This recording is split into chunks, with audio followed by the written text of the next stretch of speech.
ஓம் ஸ்ரீ வராஹிதாயே போற்றி போற்றி. ஓம் சக்தி, ஓம் ஆதிபரா சக்தி. என் அன்பு குழந்தையே, காரணம் ஏதும் இல்லாமல் உன் அம்மா உன்னை தேடி வரவில்லை. என் தங்கமே, இன்று உன் தாயானவள் என் வாக்கினை கேட்டு முடித்த சில நிமிடங்களில் உன் வாழ்க்கையில் நீ தேடிய ஒரு உறவு உன்னை தேடி வரப்போகிறது. என் தங்கமே, புதிய உறவு என்று அத்தனை எளிதாக அம்மா சொல்லிவிட்டால், அப்படியானால் யார் நம் வாழ்க்கையில் வருவார்கள் என்று நீ நினைக்கலாம்.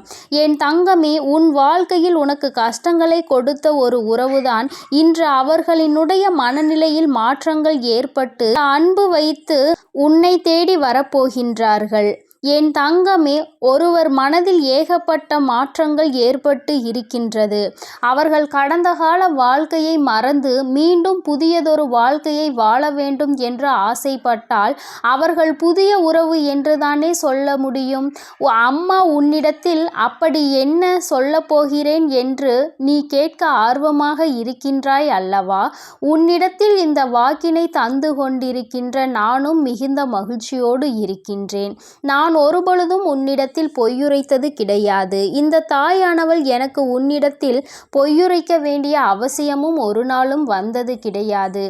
ஏனென்றால் உன்னுடைய வாழ்க்கையில் என்ன நடக்குமோ என்று அதை பற்றி மட்டும்தான் நான் எப்பொழுதுமே உன்னிடத்தில் சொல்லிக்கொண்டு இருக்கின்றேன். என் குழந்தைக்கு என்னவெல்லாம் வாழ்க்கையில் கொடுக்க வேண்டும் என்று நான் நினைக்கின்றேனோ அதையெல்லாம் சரியான நேரத்தில் உன் கைகளில் கொண்டு வந்து நான் தந்து விடுவேன். என் தங்கமே, இது நாள் வரையிலும் உன் வாழ்க்கையில் நீ அடைந்த அத்தனை கஷ்டங்களும் சோதனைகளும் இந்த உறவு மனம் மாறி உன் வாழ்க்கையில் மீண்டும் வந்த பிறகு எல்லாமே தலைகீழாக மாற்றத்தை அடைய போகின்றது. ஒவ்வொரு நாளும் நீ சந்தித்த சோதனை காலம் எல்லாம் முடிந்து இனிமேலும் இந்த வாழ்க்கையில் உனக்கு எந்த கஷ்டங்களும் இல்லாமல் சந்தோஷத்தை நீ முழு மனதார அனுபவிக்க போகின்றாய். இந்த அம்மா உன்னோடு உன்னுடைய வாழ்க்கையில் வந்துவிட்ட பிறகு நான் உனக்கு கஷ்டங்களை நிரந்தரமாக்கி விடுவேனா என்ன? நிச்சயமாக உனக்கு இதிலிருந்து நல்லதொரு தீர்வினை நான் கொடுக்க வந்திருக்கின்றேன்.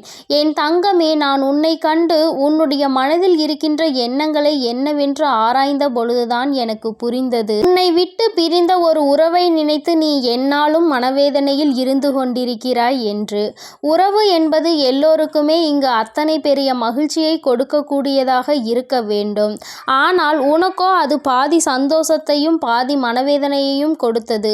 கடைசியில் இது நமக்குள் சரிப்பட்டு வராது என்று சொல்கின்ற அளவிற்கு பிரச்சனைகள் முற்றிய பிறகு பிரிவினைகளை சந்தித்து இப்பொழுது மனவேதனையில் இருந்து கொண்டிருக்கின்றாய். நீ எந்த ஒரு விஷயமானாலும் தன் கையில் இருக்கும் பொழுது அதனினுடைய அருமை இங்கு யாருக்கும் தெரிவது கிடையாது. தன்னை விட்டு பிரிந்த பிறகுதான் அதன் அருமை என்னவென்பது இங்கு எல்லோருக்குமே புரியும். அதுபோலதான் உனக்கும் அவர்கள் என்னதான் கஷ்டங்களை கொடுத்தாலும் எவ்வளவுதான் காயங்களை கொடுத்தாலும் அருகில் இருக்கும் பொழுது இருந்த ஒரு சந்தோஷம் சண்டையிட்டாலும் பிரச்சனைகள் வந்தாலும் இருக்கிறார்கள் என்று இருந்தது. சந்தோஷம் இப்பொழுது இல்லை என்று நினைக்கும் பொழுது மனது மிகவும் வேதனையை அடைந்து கொண்டிருக்கின்றது. என் தங்கமே, இந்த சூழ்நிலையில் இருந்து உன்னை எடுக்க வேண்டியது என் பொறுப்பு. அதனால்தான் அம்மா உன்னை தேடி இப்பொழுது உன் முன்னால் வந்து நின்று கொண்டிருக்கின்றேன். என் தங்கமே, முதலாவது நீ தெரிந்து கொள்ள வேண்டியது முக்கியமான விஷயம் என்ன தெரியுமா? இந்த துணைக்கும் உனக்கும் இடையில் ஏற்பட்ட பிரச்சனைகளுக்கு காரணம் என்ன என்பதை தான்.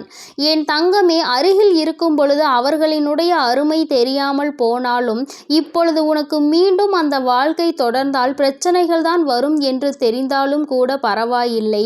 இந்த வாழ்க்கையே போதும் என்று நினைக்கின்ற அளவிற்கு உன்னுடைய மனப்பக்குவம் வந்துவிட்டது. பொதுவாகவே எத்தனைதான் ஆசைப்பட்டு செய்த வாழ்க்கையாக இருந்தாலும் அல்லது மற்றவர்கள் ஏற்படுத்தி கொடுத்த வாழ்க்கையாக இருந்தாலும் சரி, எந்த ஒரு வாழ்க்கையாக இருந்தாலும் நிச்சயமாக ஏதாவது பிரச்சனைகள் வரத்தான் செய்யும். ஆரம்பத்தில் எப்பொழுதுமே ஒருவரினுடைய ஒருவர் எண்ணங்களை ஏற்றுக்கொள்ளக்கூடிய மனப்பக்குவம் இல்லாமல் தான் இருக்கும்.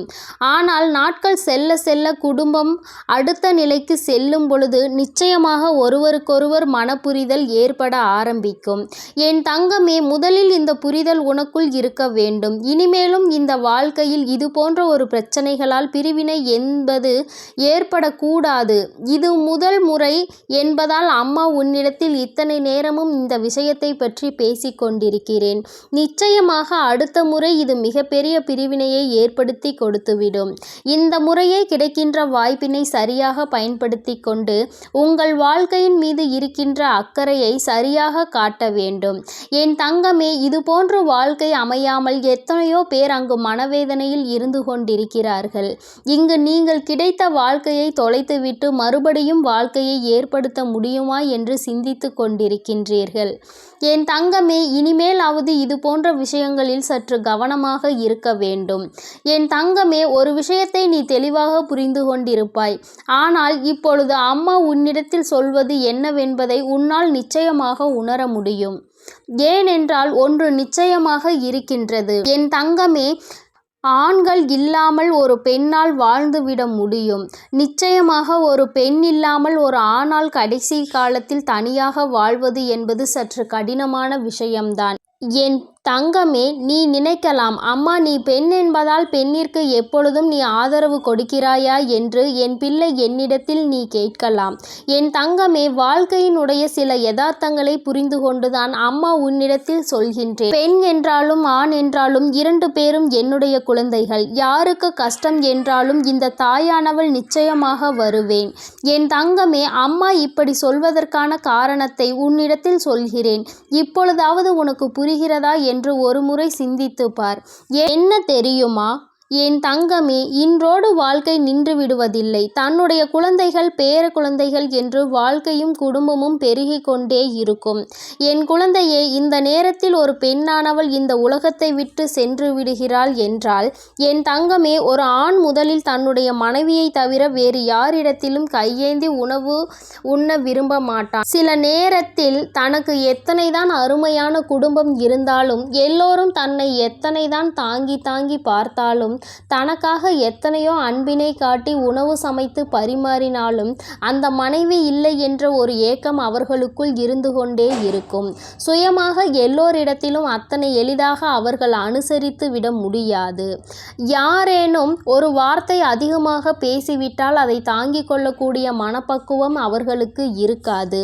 வாழ்க்கை எதற்கு என்ற எண்ணம் அவர்களுக்குள் அந்த அளவிற்கு ஒரு சூழ்நிலையை நிச்சயமாக ஏற்படுத்திவிடும்.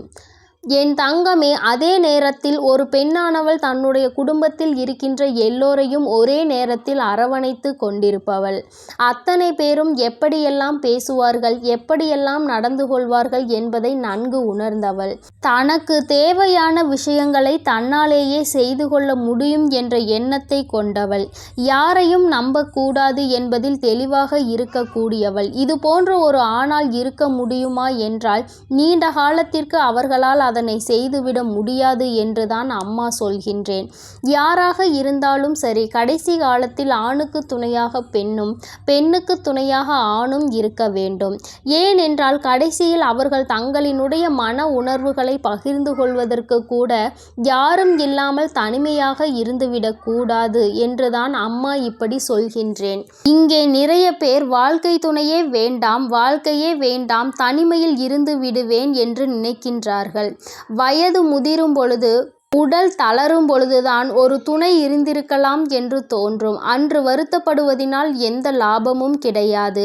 அதனால் இருக்கின்ற துணையை பத்திரமாகவும் இனிமேல் வாழ்க்கையில் துணை இல்லாமலும் இருக்கக்கூடாது என்பதையும் முடிவு செய்து நல்லபடியாக உன்னுடைய வாழ்க்கையை நீ வாழ்ந்து காட்ட வேண்டும்.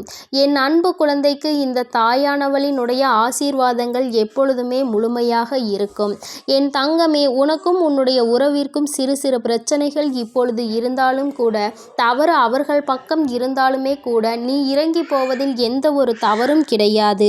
அவர்களிடம் நீ சமாதானமாக பேசி அவர்களை உன்னிடத்தில் அழைத்து வந்து ஒரு சந்தோஷமான வாழ்க்கையை வாழ நீ தயாராக என் தங்கமே. இருவரும் சேர்ந்து இருந்தால் மட்டும்தான் அது ஒரு குடும்பமாக பார்க்கப்படும். இருவரும் பிரிந்து இருந்தால் அது ஒரு குடும்பமாக யாராலும் பார்க்கப்படாது. அதனால் உன்னுடைய கோபதாபங்களை எல்லாம் விட்டுவிட்டு உன்னுடைய மனைவியிடமோ உன்னுடைய கணவர் கணவனிடமோ ஏதேனும் பிரச்சனைகள் இருந்தால் நீ மனதை மாற்றிக்கொண்டு அவர்களிடம் மன்னிப்பு கேட்டு உன்னுடைய வாழ்க்கையை மீண்டும் சிறப்பாக ஆரம்பித்தால் இந்த வராகி அம்மா எப்பொழுதும் உன்னோடு இருந்து அந்த வாழ்க்கையை உனக்கு சிறப்பாக நடத்தி கொடுப்பேன் என்பதில் எந்த ஒரு மாற்று கருத்தும் இல்லை. என்னை முழுமையாக நம்பும் என்னுடைய குழந்தைகளுக்கு எல்லாமே நிச்சயமாக நல்லதாக மட்டுமே நடக்கும்.